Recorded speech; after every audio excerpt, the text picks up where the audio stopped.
Welcome, my name is Jen. I'm actually a gardener up in northern Canada. I'm a Grow Zone 3B gardener, but today we are planting eucalyptus. Eucalyptus you can start all over the world, so follow along with me as I plant eucalyptus today and take a look and see how we do it.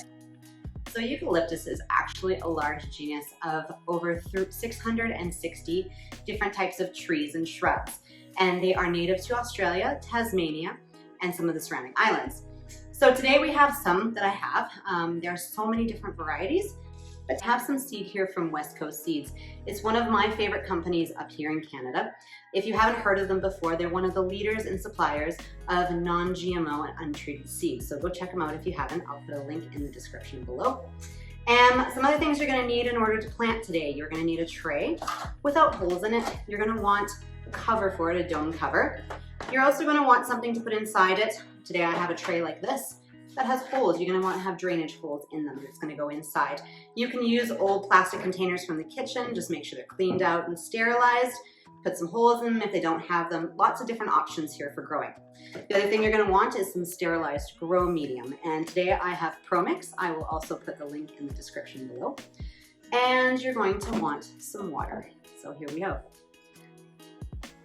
So the first thing you're going to want to do is take your potting medium and you're going to want to add water to it. Now I don't always do it this way. Sometimes I will put dry potting medium inside a tray and then water it that way. But eucalyptus seeds I'm going to show you are so tiny and they will get lost in this. So I'm going to show you the best method to make sure that they don't and make sure they get the right amount of light that they require. So you're going to take your water and you're going to just add it gently to your grow medium here. And then you're going to want to stir it up with your hands. And you're gonna sort of feel that it's not too wet, not too dry. It's just moist enough because you don't want it sopping, but you don't want it too dried out for these particular seeds. So you're gonna see the potting medium here, and when you press on it, it's gonna be firm enough that it sort of packs, and it's just damp enough it's not sopping wet. The next step is to take this potting medium and dump it in this particular tray here with the drainage holes. Once you got it in there, you're gonna wanna just pat it down. And you're gonna wanna pat it really good, just pack it in there. So once it's all packed down, it's gonna look something like this. I particularly love West Coast Seeds packaging. I don't know if you've ever seen it before, but you can open it up here. Take a look. You will see, you can even see them in there, how tiny these little seeds are. Just tiny. So there's a couple ways that you can plant these. You can plant them with your old-fashioned hand. You can plant them with one of these. If you haven't seen these before, they have a dial, and you can choose which size of seed that you're going to be planting, and you're going to shake them out a little bit. You can also get ones that have a squishy ball at the end, especially for these tiny little seeds, and those are really helpful too. So I'm going to make sure not to drop all of these while I'm showing you these tiny little bitty seeds. I think today I'm going to plant them by hand. So I'm just going to go ahead and place these, giving them enough space, sort of in a row, because as you go, you're not going to want to forget where you put the previous one. So I have about, in 2 packages today, looks like I have 40 seeds. So we're going to be starting 40 today in this particular tray. So I'm just going to kind of give myself enough space to plant those 40.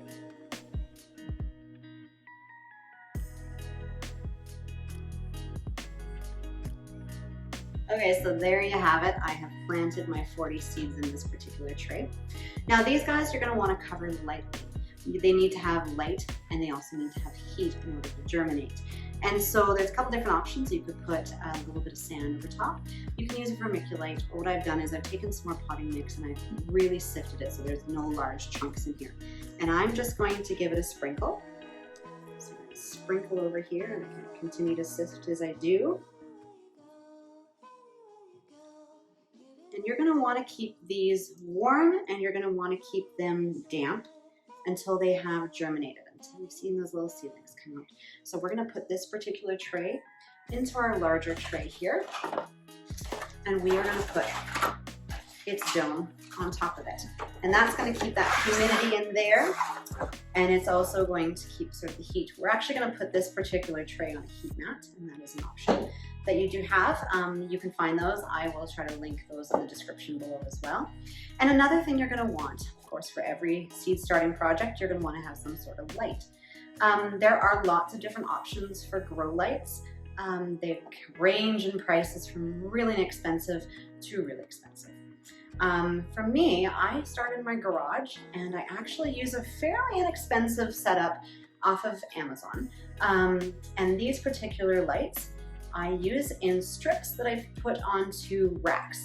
Now the thing about starting plants is you don't want to start little starts with your light way up here. You want your lights as close to those starts as possible because they're not going to start to shoot up towards the light and go lanky and laggy and fall over. You want them as strong as possible right off the get-go. So I'm going to place these really close to my light source, and then once they germinate, we are going to take the cover off of them. And then once they're about 4 to 5 inches tall, I'm actually going to take the best ones that I have in this tray and I'm going to transplant them to larger containers. So there you have it today. We've started eucalyptus together. Come back, follow along, see how this eucalyptus grows and what you can do with it. This year I'm just starting up my YouTube channel, so follow along. I'm going to have lots of great seed start projects and videos that you can watch. Ask me any questions that you might have. You can also find me on Instagram at Little by Little We Go. You can find me on TikTok at Little by Little We Go as well. You can find me on the internet, again, littlebylittlewego.com. I also have our greenhouse up there. I am under Sunflower and Swallow Gardens and Greenhouse up here in Northern Canada. So thanks for visiting. I hope you have a great time starting your eucalyptus, just as much fun as I did.